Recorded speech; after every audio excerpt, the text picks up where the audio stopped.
Alright guys, welcome back for another one. Yes, the two new characters are Dr. Voodoo and Morbius, the Dark Hunters. Who else is on this team? Well, I'm glad you asked. We have Mordo, Elsa Bloodstone, and Ghost Rider. And actually, I should recant that very first one. Mordo is not a part of this team.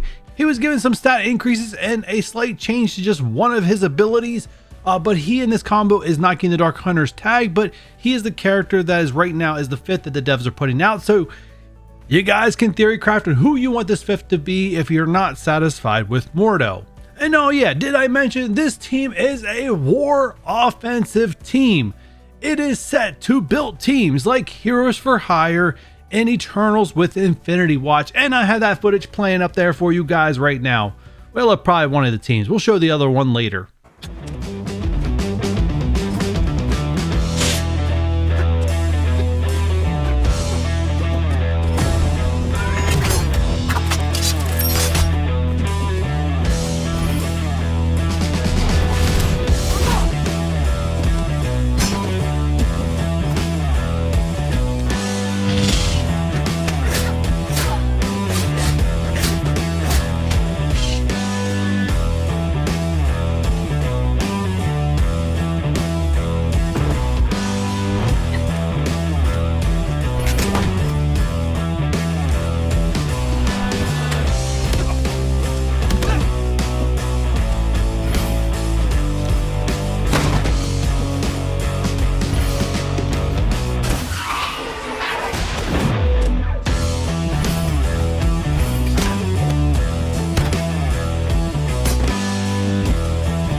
Now it's time to get into the juicy details of these characters. So first up is Dr. Voodoo. He is Hero, Global Support, Mystic, Dark Hunter.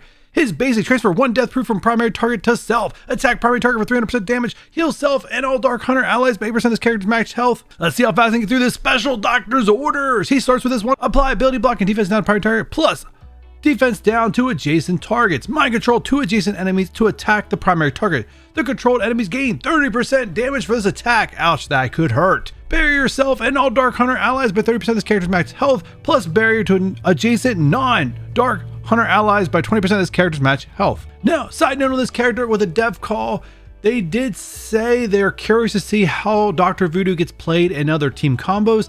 I don't really see this for this character, but I could be wrong just because the Mystic tag is so well done with so many other powerful characters. I don't see where this character really slots in. But with that said, on war offense, this attack cannot be blocked. Ultimate Soul Manipulation. This one's going to take a while for him to build up to. Steal 20% of health from all enemies and redistribute 150% health stolen to all Dark Hunter allies. This bypasses heal block. I should have compared that one to Minerva before we started recording because that sounds pretty powerful. Clear all negative effects from all Dark Hunter allies. In war offense, apply immunity to all Mystic allies. This attack ignores death proof. Another one where it's to Mystic and other allies, not specifically Dark Hunters. Interesting. Passive, Hooligan Supreme. Gain 5% health for each stack of death proof up to a max of 25%. When this character drops below 50% max health, gain +1 death proof and up to a maximum of 5. When any ally dies, gain +1 death proof up to a maximum of 5. Plus apply offense up to Stealth and all Dark Hunter allies. Now, I haven't had a chance to really dissect all 5 of these characters all together, how their synergy goes, just because I'm strapped for time. So he gives himself death proof. Is there another character that stacks death proof on this character? Could be huge at the end of the day of just giving him extra speed. While 5 enemies have speed up, all allies gain 30% crit chance and crit damage.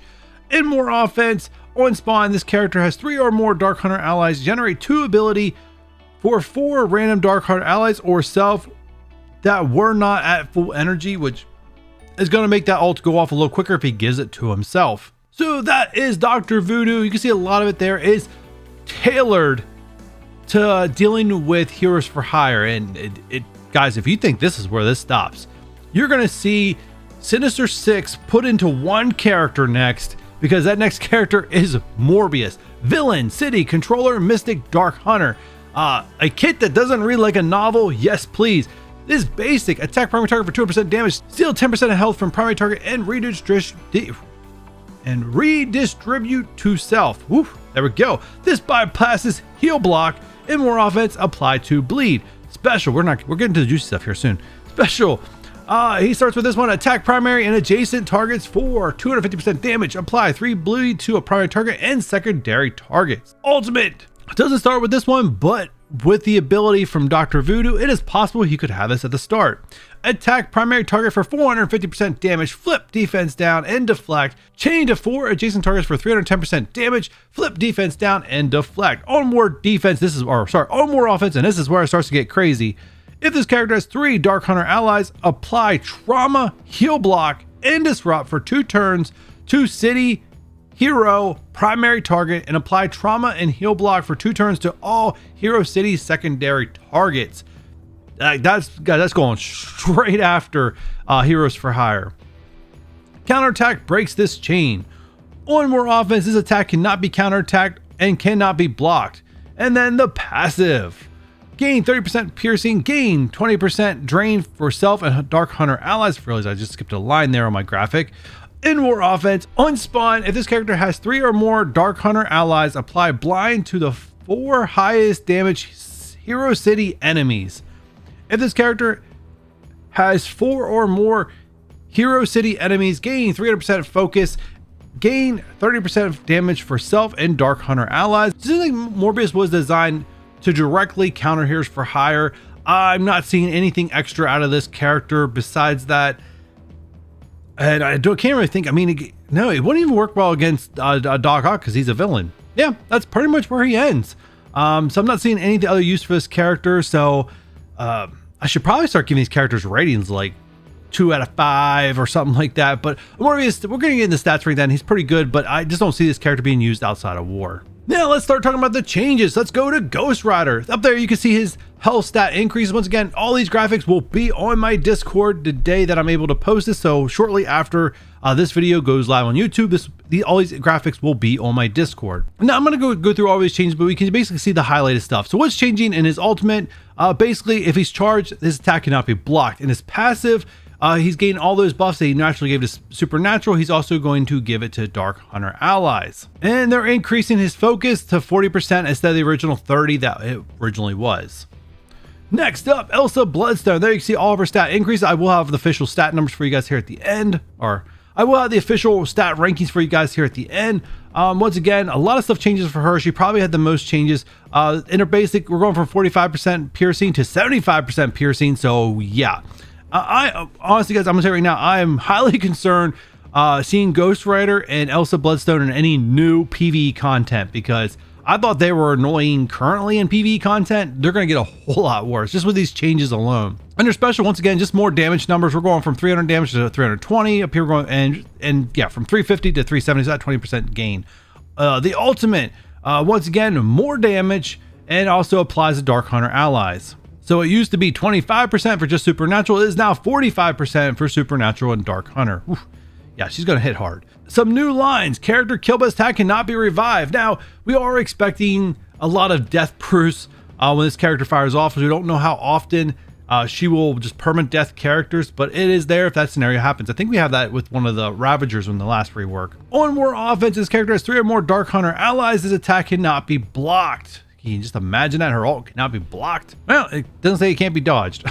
And then the passive, basically nothing much changes. It's just adding for the accuracy stat with Dark Hunter allies. And then Mordo, once again, guys, Mordo does not get the Dark Hunter tag, so he's getting all these stat increases, which is great. I thought Mordo was a pretty decent character.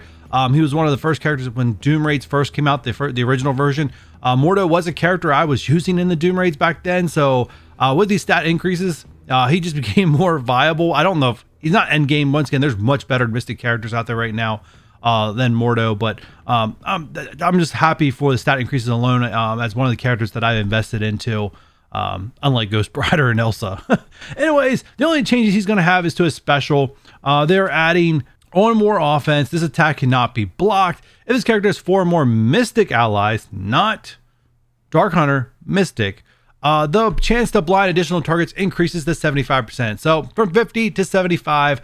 And we're going to get into recommendations here with some stat increases. So these are the new stat increases. And by your guys' recommendations from the last time I did this video, you guys wanted some ISO recommendations. I do have them there. My only call out is I would wait to see some other people's recommendations before you settle on these ones. These are my initial settlements. But first, let's look at health. Morbius, 22nd overall. Dr. Voodoo, 13th overall. Ghost Rider, 9th overall. Ghost Rider's scary, man. He is scary. Elsa Bloodstone, 45th. Mordo, 45th. So they tie there. Damage numbers. You have Morbius with 13th overall. Voodoo with only 58, but he is a support character. So the idea was not to make him too OP. Ghost Rider, 7th overall. Once again, like I said, I'm scared of this character. 10th for Elsa Bloodstone, 28th for Mordo. We talked about the armor numbers. You can see them there. 29th for Morbius, 18th for Dr. Voodoo, 29th for Ghost Rider, 43rd overall for Elsa Bloodstone, and 43rd for Mordo. Once again, you're even seeing the characters who got the rework in the pretty much in the top 25% of the game of characters, which is huge for these older characters. Focus. Morbius got 22nd overall, 45th for Dr. Voodoo, Ghost Rider 4th. Elsa Bloodstone 45th and Mordo 11th. Resistance 25th for Morbius, Dr. Voodoo, and Elsa Bloodstone. 11th for Ghost Rider and 49th overall for Mordo. Their speed, Morbius has his own unique speed, 6th in the game, not tied with anyone else. 7th for Ghost Rider, 27th for Dr. Voodoo, 62nd overall for Elsa Bloodstone, and Mordo 67th overall. The older characters did not get a speed boost. ISO recommendations, looking over Morbius kit, I think Raider's going to be the best one for him. I think Healer's a lock for Dr. Voodoo to get the extra healing going on. Ghost Rider, I think you stick with him as Striker. I tried to not, as part of my resource management, guys, I try not to like make you guys waste resources, and especially when it comes to ISOs, because the ions are so a pain. Even though green ions and ISO is not as bad as it once was. Elsa Bloodstone, Raider, I see most people already have her as Raider. I'd keep her as Raider. Mordo, currently, most people in this game already have him as Raider. I can see a case for that, help mark targets, stuff like that, but I would really highly recommend maybe making him Skirmisher to boost up his focus numbers to make sure those blinds stick. And that stun sticks too. That could be huge, make a big difference. Now I'm going to show you guys Dark Hunters versus Infinity Watch and Eternals in War before we go ahead and close this video out.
Alright guys, and that will do it for me. Are you guys excited for the Dark Hunters? Is there any theory crafting opportunities you guys can see with Morbius or Voodoo? Please let me know in those comments down below. And with that said, if you guys enjoyed this one, hit that thumbs up button. If you're new and haven't done so already, hit that subscribe. And I'll catch you guys on the next one. Bye.